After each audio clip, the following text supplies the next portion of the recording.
Today is a new day to start again. Take each moment one by one and do the best you can.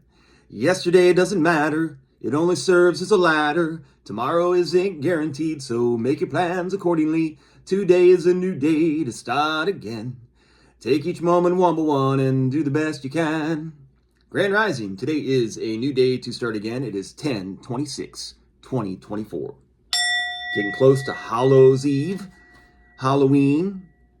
I am not a holiday guy. I don't want to get into that.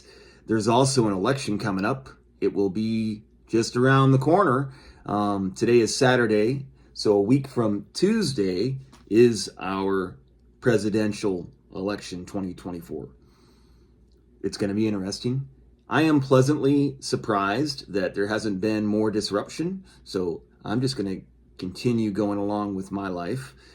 I will admit that I've been kind of in hermit mode, and I'm trying to find a way to balance things that I want to say with not disrupting my own personal life right now. So that's kind of where I'm at.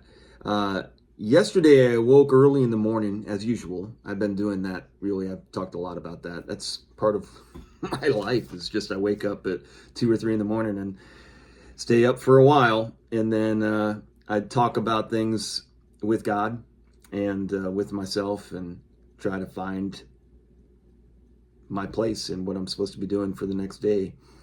And but yesterday I woke with a lot of anxiety.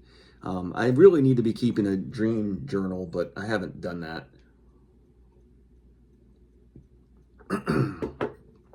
Anyways, when I woke up, I had all this anxiety. I know my dream state, there was a lot of things going on in it, and I wish I would have wrote it down immediately after, but I just was dealing with the anxiety, and I felt called to look into Cain and Abel, and that sent me down a loop. Sometimes when I feel like I'm called to do something, there's been several places in my life where I felt called to do something, and then right after I did it, like it seemed like something was placed in my path that made it feel like you made the wrong decision. And so it's just an interesting thing for me. And I dove into Cain and Abel. And as I dove into it, I actually struggled a lot with the darkness of the story. Like for a whole day, it lingered with me. And then this morning I woke up and I started looking at things a little different. And so now I just kind of wanted to take you through it. So first I started with the original scripture and the etymology of Cain and Abel, like the names Cain and Abel. And Abel, it's so funny. Everything has these weird little things to them. And Abel, according to when you Google it, is a reconstruction of the word herdsman. That's one interpretation of the translation. Or Ab from Hebrew is source, and El is God. Source and God. That actually seems to make more sense, but Abel is that's basically where that translation of that word comes from. And then Cain comes from metalsmith. And as I went through the story, there's always dualities. There's obviously dualities in Cain and Abel. And then, but the names back when scripture was written had a lot more impactfulness to them. They were labels, basically, in the story, especially in originality, if you're a literalist. But the names carried the story, so it's important to really understand what the name represented. So then the passage of Cain and Abel in its oldest form originally it's projected to have been, coming from, Adam and Eve. And Moses, I think Moses was around 1400 BC is what they're trying to say. or what the narrative is. And the oldest copy of the story of Genesis 4, 1 through 18, I'm not even sure that it was, I don't think it was found actually in the Dead Sea Scrolls. There was some Genesis stuff in, and it may have had some of Cain and Abel, I don't know. But that's dated to 200 BC. I don't want to get lost in numbers here because that's where they lose you. I'm just trying to say how I do things. And like they say this story comes from 1400 BC, and we're currently in 2024. So that's a long, long time. That's 3,800 years, right? 4,000 years ago ish was when this story comes from. But the documents that we actually have in written form still today are really from like the 5th century. I mean, if you don't take the Dead Sea Scrolls, and there's not much there. I mean, most of what we have is from like the 900s and on. And the reason for that they say is because they basically, as the narrative literally says, that as they were bringing these documents forth and they got it into a uniform form of writing, they destroyed.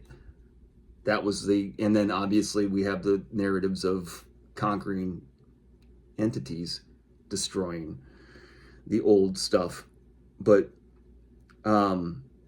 so we have a story from 4,000 years ago, and the earliest like written form of that is from, well, it's 2024, so the 900s, so that's 1,500 years ago.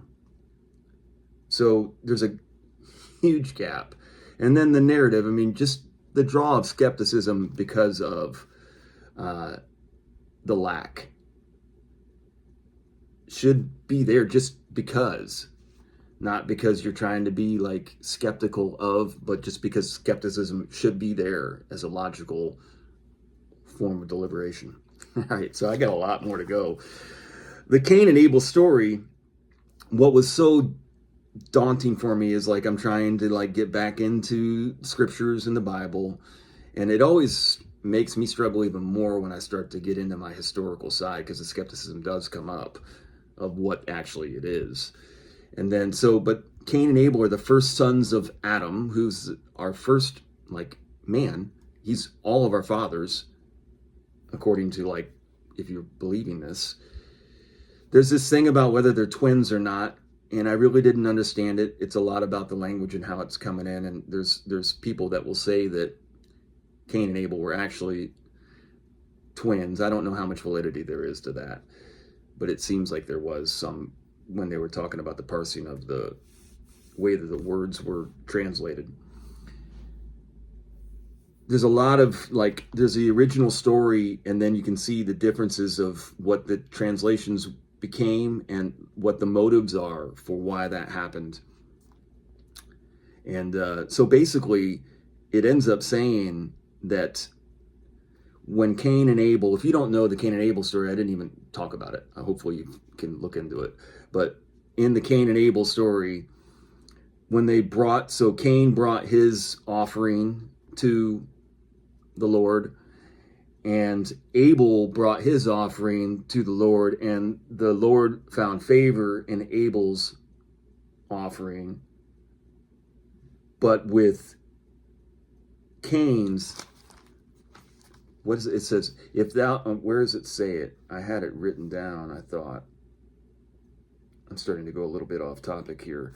I'm not a biblical scholar, but I'm trying to get into this and understand it. And like, so there's nothing that says that the Lord commanded them to give them offerings. They just gave the offerings in the first place in the scripture. And from what I can see from it, the biggest point of it is, I did write this down, if thou doest well, shall thou not be accepted? And if thou doest not well, sin lieth at the door.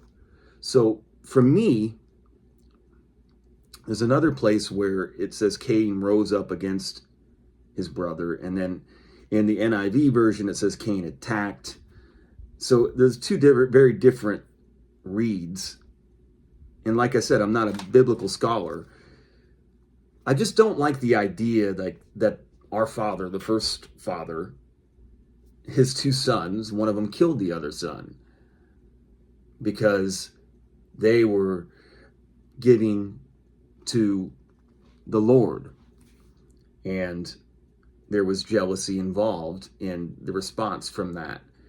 And for me, like, if that's the first, like, if you're a literalist, if you really think the story is like a real account,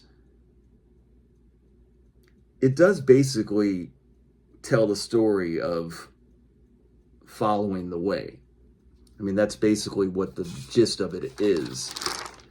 And that's what I've been preaching about. So that kind of pulled me out of my dark. I kind of let go of a lot of, I don't like that jealousy thing. There is a jealousy in our society, but the story is about putting the past aside and moving forward with grace and empathy, no matter how good or bad you did prior to that. And if you do that, if you give your life to God completely, your brother will kill you and live his life with the burden of shame for killing you because he knows he killed God's child. It seems like throughout history, if you give yourself completely to God, and I struggle with the whole God thing, but I'm just going to let God be God right now. And God shows you favor, your brother will kill you. Like all of the saints, all of the people that like devoted themselves completely to God were killed. And because everyone's going to die someday, as long as you are living your life to the best of your abilities and you get killed by your brother, that is your purpose, I guess. But I don't want to die, and I don't even know that I agree with that. I feel like that there is some control in that, because I think that these forms that we have from the original scriptures have been manipulated into forms of control. So I take away what I want to take away from Cain and Abel and leave the rest, because that's the other thing I've been really devoting myself to recently is we truly do control our reality. Like, I have a lot of things that I could think about right now, and when I get into those thought patterns, there's nothing I can do about it. I can't fix it. And I have a ton of shame on me in my life that I can't really redeem. It's never going to be redeemed. So all I can do is just like embrace moving forward and do my best moving forward regardless. It's not for redemption. It's just because that's the way to live. And so at least for right now, where I'm at in my journey, it's just comes back to do your best and everything will work out as it should. So then I could get into the Cain is a metalsmith and Abel is the source of God. I kind of alluded to that earlier, and there's a whole connection possibly with Prometheus and fire and technology, and that being Cain. Cain is our cell phone, and Abel is more like embracing earth in a divine way. Then there's a whole left and right with Cain and Abel, the vegetarian, the herdsman, the shepherd, and Jesus. And it's very confusing because like Cain identifies as red, Abel is blue, but then Cain is left and Abel is right. I was writing that down because it's very messy. I have this whole thing with technology. Like, technology is for us, but it's also like literally the devil in a lot of ways. And so it takes us away from our spiritual connection. then I kind of come back to my general understanding of the story, and Cain was prudent, and Abel was kind of a showboat, like in the story.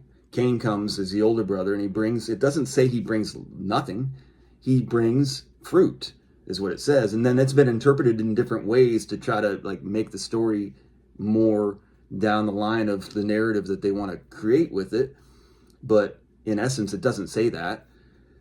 And it could just be that Cain, the way I read it from the King James anyways, is that, you know, Cain brought his fruit, and then his younger brother comes along and is like, you can bring out, look what I'm bringing, I'll give it all to you. And Cain's like, we can't fucking both do that. He didn't say F, he didn't say that bad word. And so, and then like God is like, oh, great, that's great. And he didn't say though, he didn't scorn Cain. He's just like, he's like, that's great, I'm getting all this food. And then Cain's like, yo, man, what about me? And Lord, is like, do what you're doing. As long as you keep doing what you're doing, it's fine. But I'm not allowed to be like, this is good food. And that's kind of where I got. And then Cain gets mad, according to this, but it doesn't actually say that he attacks, from what I can gather from it. That's been kind of added as conjecture. He killed him. I read it from the King James anyways, is that he rose against, which could imply that Abel was rising as well. I mean, Abel might have been like a showboater, like in the field as he's going along. He didn't intend to go kill his brother. They're just about out in the field, and Abel's like, yeah, Dad loves me, doesn't love you. And Cain's like, ah! Or maybe he's even more deceitful about it. He's just like, look at this, I'm over you. And Cain had to, like, who knows? But he killed him, felt bad for it, and was marked for the rest of his life. But in all actuality, practicality won. I think that's it. There's another place where Abel was basically, Cain was with, like, of this world, and Abel was, like, surrendered to it. That's another interpretation, is basically Cain was giving, I don't know, man. That's all I got. I guess it's a longer video. You know, I'm not getting a lot of responses from this, but I'm going to keep putting them out on occasion, trying to be careful about what I talk about, because I don't want to hurt my life moving forward. But I don't know. Felt like doing a video today, and they'll do them randomly every once in a while, put them out. And that's kind of where we're going moving forward. My life's been going really pretty well, if anybody was wondering about that. I'm just trying to keep moving forward and make the right decisions, and avoid making wrong decisions, and be positive. And that's all you can really do, and control what you can control in front of you, and try to put out good energy. Don't dwell. Learn and adapt and grow and heal. And that's what I'm trying to do, is just do better and heal. So I hope everybody has a good day out there. If you're interested in looking into Cain and Abel, it's an interesting story for sure. And I think that what I said is that in the end, it's just about doing your best moving forward and accepting who you are, all the good and the bad. Have a great day out there. Do great. Be great.